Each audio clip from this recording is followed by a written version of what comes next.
I'm sure we've all arrived at a point in star technology where the lapidary dynamos begin to fall off if we're not using proper quick tech power options. These can get you quite far, and the quest book claims they can get you even further if you manage to convert them over to steam. They can take you quite far if you keep upgrading them, especially if you turn them into boilers later on. This becomes a bit of a logistical problem, however. As we produce this steam, we're producing such a high amount of it. How could we ever get the correct amount into our large steam turbines to make any respectable amount of power? Now, an initial draft I came up for with this idea was we could have an MI or ME infinity cell in an ME IO port constantly draining water into these external storage buses that are also coming directly from the sieve here that produces um, fuel essentially for these lapidary dynamos. However, this design still has another flaw. When we're using these buffers, we're limited by the speed of the mechanical pump we put inside of it. So at the end of the day, we still can only get so much steam out into these interfaces.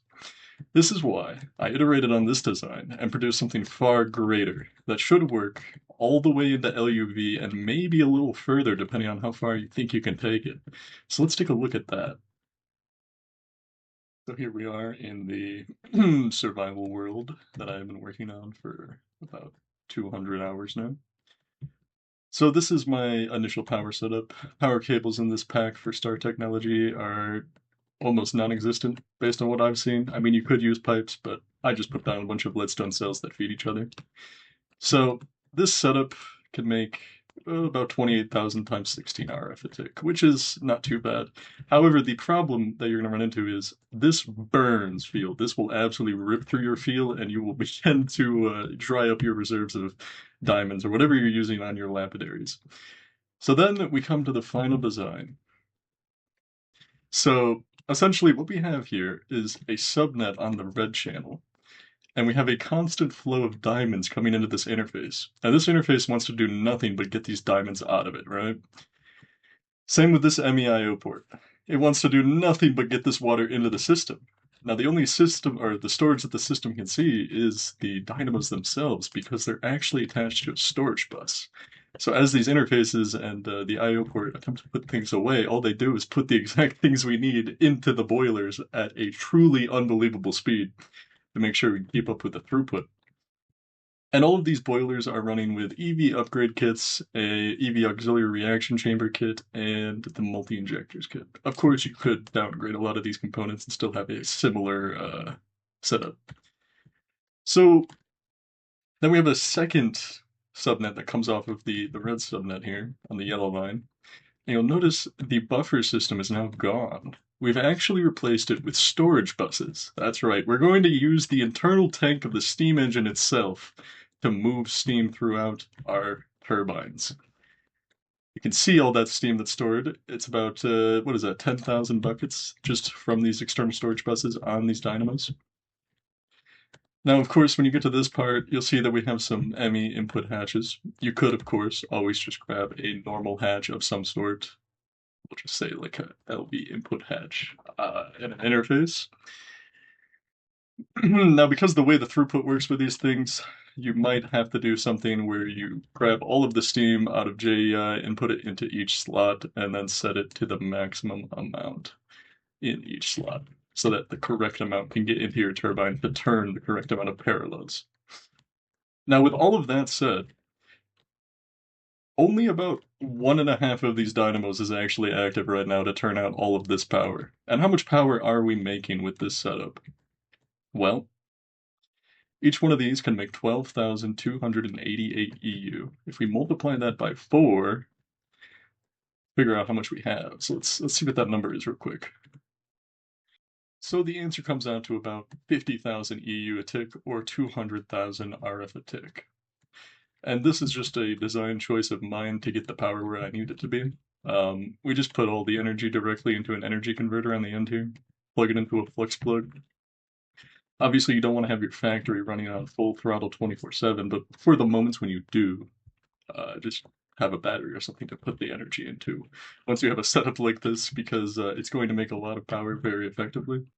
when it comes to scaling this design, I'm going to release a video soon that talks about a sort of IKEA packaging system that you could use for Greg Tech multi-blocks that I haven't seen. At least I couldn't find it on my own, so I had to design my own way to do it, and it's going to make setting something like this up a lot easier.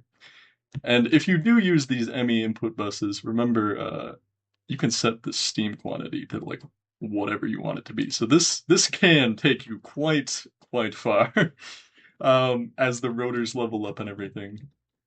I mean, right now we're just using IV rotor holders and Enderium turbine rotors. We're not even at the correct tier of rotor, and this thing just cranking out an absurd amount of power.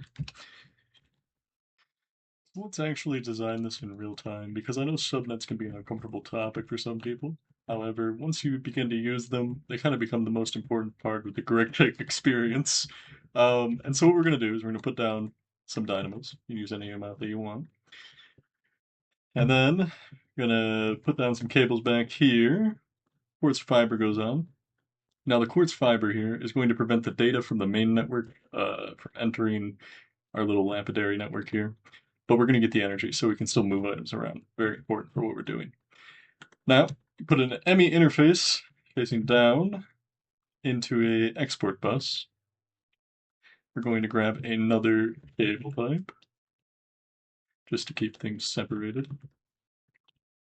So there we have our energy line and we have our feeding line.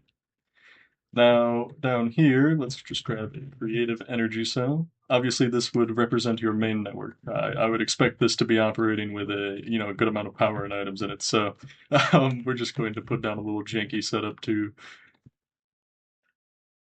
Okay, I got the diamond feed line set up here. So this would be whatever your sieve is essentially. It would be sieving sand, producing diamonds, amethyst, all of that. Then we come over here. We need to put down an MEIO port. We'll connect it to the brown line.